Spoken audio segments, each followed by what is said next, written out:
ओम नमो भगवते वासुदेवाय। ओम नमो भगवते वासुदेवाय। ओम नमो भगवते वासुदेवाय। श्रीमद् भागवतम 5वां कैंटो 5वां अध्याय ऋषभदेव की शिक्षाएं। श्लोक संख्या 17। खस्तम स्वं तदभिज्ञो विपश्चित अविद्याय मंतरे वर्तमानं दृष्ट्वा पुनस्तं सघृणा सुबुद्धिं प्रयोजये दुतपथतम यथांगम।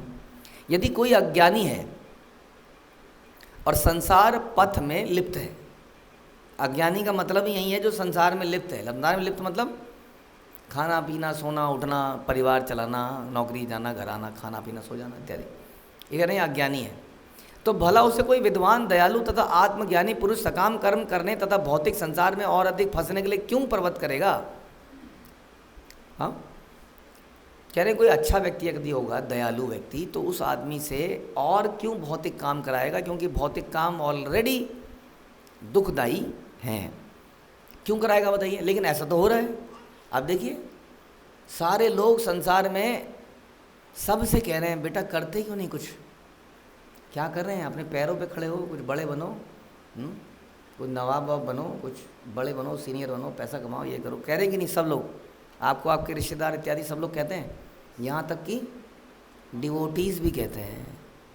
मैं बता रहा था ना कुछ दिन पहले कोई कह रहे थे करियर, करियर के बारे में क्या सोचा तुमने? हाँ करियर,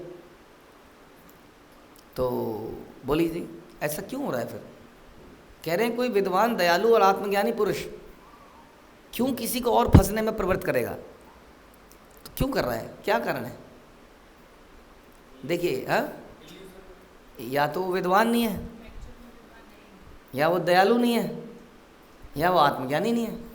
दिखने में भक्त दिखता है लेकिन नहीं है वो।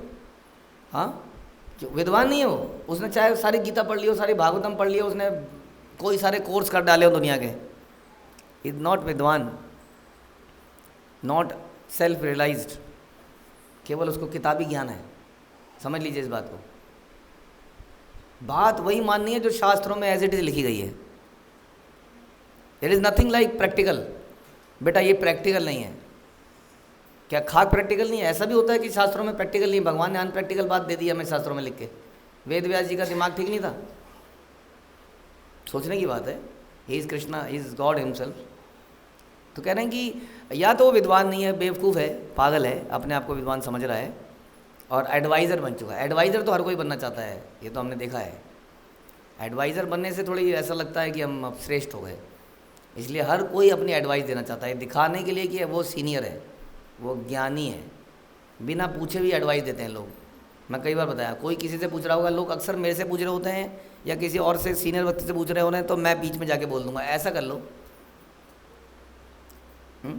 तो अपने को विद्वान समझता है, या फिर वो दयालु नहीं है, ईर्ष्यालु है।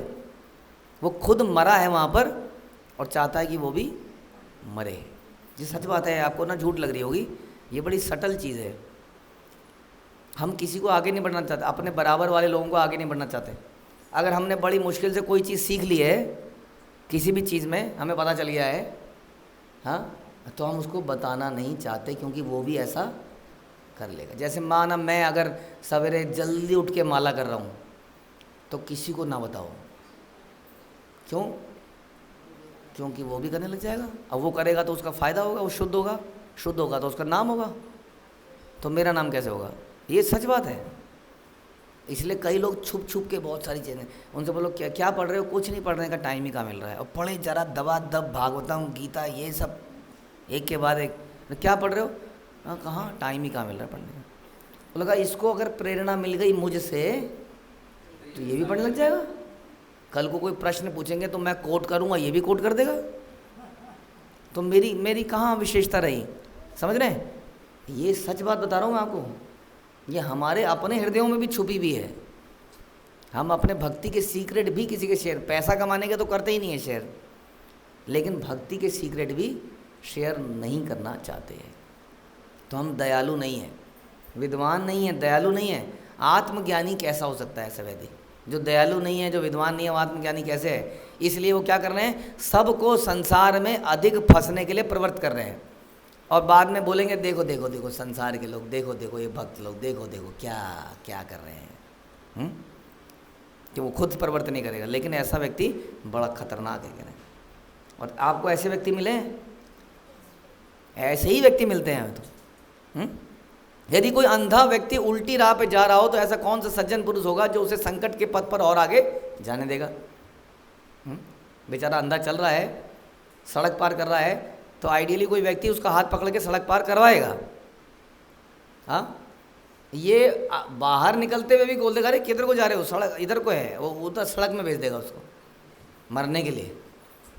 ऐसा अगर किसी के मन में भी आ गया कभी कि मैं ऐसा सोच रहा हूँ इतने बजे उठने का, तो क्या कर, पागल है क्या? सेहत बहुत हालत ख़राब हो जाएगी, दिमाग ख़राब हो जाएगा एकदम से। हाँ, हेल्थ ख़राब हो जाएगी।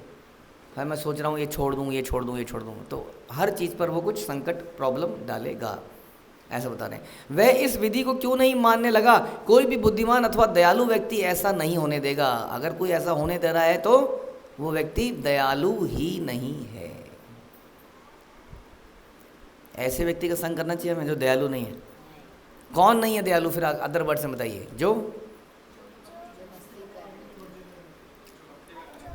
जो हमें सांसारिक कार्यों में लगाए, भक्ति से दूर करे। अब याद करिए उस लोगों को, आपके दिमाग में आ जाएंगे बहुत सारे लोग जिन्होंने कई बार आपको बोला होगा ये इनके चक्करों में मत पड़ो। सच में ऐसा हमने देखा। बहुत समय पहले की बात है, कोई व्यक्ति थे, हमसे मिले थे, बड़े दुखी थे, अपने जीवन बहुत दुखी थे। किसी ने हमें उनका रेफरेंस दिया, वो बेचारे आए ऑनलाइन, कोरोना के ज़माने की बात। उन्होंने क्लासेस अटेंड करी, उनका जीवन बदल गया थोड़े दिनों में, पूरा का पूरा बदल गया। उसके बाद धीरे धीरे कुछ हुआ, डिस्कशन की, अब हम फुल टाइम आ जाते हैं। तो उन्हीं की तरफ से ऐसी इच्छा थी, तो हमने भी कहा हाँ हम आपके साथ हैं। एज हो गई थी उनकी, लेकिन कोई ऐसा शुभ चिंतक उसने जो एडवाइस दी उनको कि ऐसा नहीं, यहाँ तो सब ऐसा है, यहाँ तो वो है, ये तो ऐसा कर देंगे, तुम्हें ऐसा कर देंगे, ऐसा कोई करता है क्या, ऐसा कोई छोड़ता है क्या, ये क्या करता है, वो बेचारे कंफ्यूज हो गए। ऐसा हो जाता है जीवन में। देखिए ये वही हो गया कि किसी की डेवलपमेंट को आपने चेक कर दिया, रोक दिया वहीं पर, इसका बड़ा दंड मिलेगा सच में। हाँ, सारे पढ़ने के बाद, पढ़ा लिखा गंवार पढ़ रहा है शास्त्रों को, देख रहा है क्या लिखा हुआ है, लेकिन उसको प्रैक्टिकलिटी के नाम पे, किसी और नाम पर, पता नहीं किस नाम पर। सच बताएं तो गुरु बनने के लिए बहुत इंटेलिजेंट व्यक्ति की ज़रूरत नहीं है।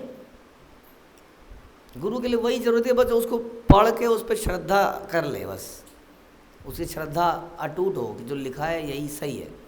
लेकिन कई जब इंटेलिजेंट लोग गुरु बन जाते हैं, गाइड बन जाते हैं, तो वो अपना दिमाग उसमें लगाते हैं कि इसको समझते हैं ज़रा कि हमारे लिए ये कैसे एप्लीकेबल है। नहीं, ऐसा लगता है देश काल परिस्थिति के हिसाब से ये अब ठीक नहीं लगता इसको करना, तो हमें तो नहीं लगता इसको करना चाहिए, ऐसा लोग सोचने लगते हैं। शास्त्रों के टिप्पणी के ऊपर अपनी टिप्पणियाँ बनाते हैं। किताब छापते तो नहीं हैं, लेकिन उन टिप्पणियों को दूसरों को जरूर बताते रहते हैं, अपनी टिप्पणियाँ, कि हमारे हिसाब से तो ऐसा होना चाहिए, हमारे हिसाब से। बाकी तुम्हारी इच्छा है बेटी, देख लियो तेरी जो इच्छा है। हाँ, बाकी तुम्हारी इच्छा। यदि इच्छा क्या है, यदि इच्छा तत्कुरु, यदि इच्छा सी, जैसा इच्छा है आपका वैसा करिए आप। मैंने तो बता दिया, मेरा तो काम है बताना। शुभचिंतक हूँ मैं तो तुम्हारा। यही शुभचिंतक वो मंथरा है, इस मंथरा की हड्डी को तोड़ना पड़ेगा। तोड़ना चाहते थे भरत महाराज, राम जी ने तोड़ने नहीं दिया। हाँ, इन मंथराओं को अगर आपने नहीं तोड़ा ना, तो यहाँ पर रोज़ क्या होगा, राम वनवास में जाएंगे यहाँ रोज़। अगर आप चाहते हैं कि राम वनवास में ना जाएं, तो इन मंथराओं को समाप्त कीजिए। हाँ, या दूसरी नज़र से कहिए कि मंथरा किसी को कैसे हम कंट्रोल करें, हम अपने विश्वास को कैसे लक्ष्मण जैसा बनाएं, हाँ, ना कि केकई जैसा बनाएं, भरत जैसा बनाएं। हाँ, इतना तो हम कर सकते हैं कि ऐसी मंथराओं के बहकावे में हम ना पड़ें। ये बड़ा इम्पोर्टेंट है, समझने की बात है, बड़ी गहरी बात बोलिए। क्योंकि संसार में ऐसे शुभचिंतक आपको रोज़ मिलेंगे, हम बता ही नहीं सकते, उनके नाम भी नहीं बता सकता मैं आप। क्यों? क्योंकि उनके नाम वो अदृश्य शक्तियाँ हैं, वो हर गली हर कोने में मिलेंगे आपको। ऐसे ज्ञानवान ज्ञानवान माम प्रपद्यंते नहीं है वो लोग, ज्ञानी हैं वो लोग सारे। वो अपने जीवन का एक्सपीरियंस, अपने जॉब का एक्सपीरियंस, मतलब किसी काम पे अपने कोई एक्सपीरियंस की ज़रूरत नहीं है। वास्तव में गुरु साधु शास्त्र पर श्रद्धा की आवश्यकता है बस। जिसकी श्रद्धा अटूट है वही सीनियर है वास्तव में। हाँ, नहीं तो सबके अंदर सिन है, सिन है, समझ लीजिए इस बात को। शास्त्रों में कोई खोट नहीं है, शास्त्र एज इट इज़ हैं, उनको एज इट इज़ समझना चाहिए, मानना चाहिए। हाँ, गाइडेंस ज़रूर लेनी चाहिए अपनी गुरु परंपरा में, लेकिन उन लोगों से जो जिनके तात्पर्य, जिनकी टिप्पणियाँ आचार्यों की टिप्पणियों से मैच करें। हाँ, इसलिए शास्त्रों को खुद पढ़ना ज़रूरी है। हम कई बार बताते हैं, लेक्चर सुनना बहुत अच्छी बात है, लेकिन शास्त्रों को पढ़ना भी चाहिए। तभी आपको समझ में आएगा कि जो लेक्चर देने वाला है वो सही। जहाँ पर आपको डाउट हो जाए तो वहीं पर पूछिए, प्रश्न पूछिए, ज़रूर पूछिए। हो सकता है कि हम लोग कोई चीज़ें ना कर पा रहे हों, ज़रूरी नहीं है हम सब चीज़ें कर रहे हों, तो हम ऐसा कह सकते हैं कि हम ये करने का प्रयास करेंगे, लेकिन ये नहीं कहेंगे कि ये प्रैक्टिकल नहीं है। ऐसे में ये कहिए कि हम अभी नहीं कर पा रहे हैं, हमें ऐसा करना चाहिए, हाँ, लेकिन आगे करेंगे। लेकिन ये नहीं कह सकते कि ये प्रैक्टिकल नहीं है, ये बात को समझ लीजिए। और इसके बाद में बड़ा ही प्रमुख मुख्य श्लोक, इसीलिए ऋषभ देव कहते हैं गुरु न सस्यात्, कहते हैं इसलिए गुरु मत बनो, ढोंगी गुरु मत बनो, गुरु न सस्यात्, स्वजनो न सस्यात्, ऐसे स्वजन, ऐसे शुभ चिंतक मत बनो। कह रहे हैं मत बनो। पिता न सस्यात्, कह रहे हैं ऐसे पिता भी मत बनो। जननी न सस्यात्, जननी ऐसी माता न बनो, ऐसे देवता न बनो। देवम न तस्यात्, हाँ, न पतिश्च सस्यात्, जो अपने आश्रितों को बारंबार जन्म मृत्यु के पथ से ना उबार सके, ऐसे व्यक्ति को गुरु पिता पति माँ आराध्य देव नहीं बनना चाहिए, ये बता दें। गुरु न सस्यात्, स्वजनो न सस्यात्, पिता न सस्यात्, जननी न सस्यात्, देवम न तस्यान्न, पतिश्च सस्यान्, मोचयेद्य समुपेत मुक्त्यम मृत्युम, जो मृत्यु से ना निकाल पाए। तो हमारा एडवाइज़र कौन होने चाहिए? जो हमें जन्म मृत्यु से निकाल पाएँ, जो इस प्रकार की एडवाइस दें, जो यहीं पर फंसने की एडवाइस दें, यहीं पर लाइफ को बेटर करने की एडवाइस दें। हाँ, मैं तुम्हें बताता हूँ कि नौकरी कैसे करनी है, बिजनेस कैसे बढ़ाना है, बच्चे कैसे पैदा करने हैं, लड़का कैसे पैदा करना है। ऐसे एडवाइज़र से बचें। नीम हकीम खतराए जान, इसके परपट को हम आगे पढ़ेंगे। हरे कृष्णा। श्रील प्रभुपाद की जय। ग्रंथराज श्रीमद् भागवतम की जय।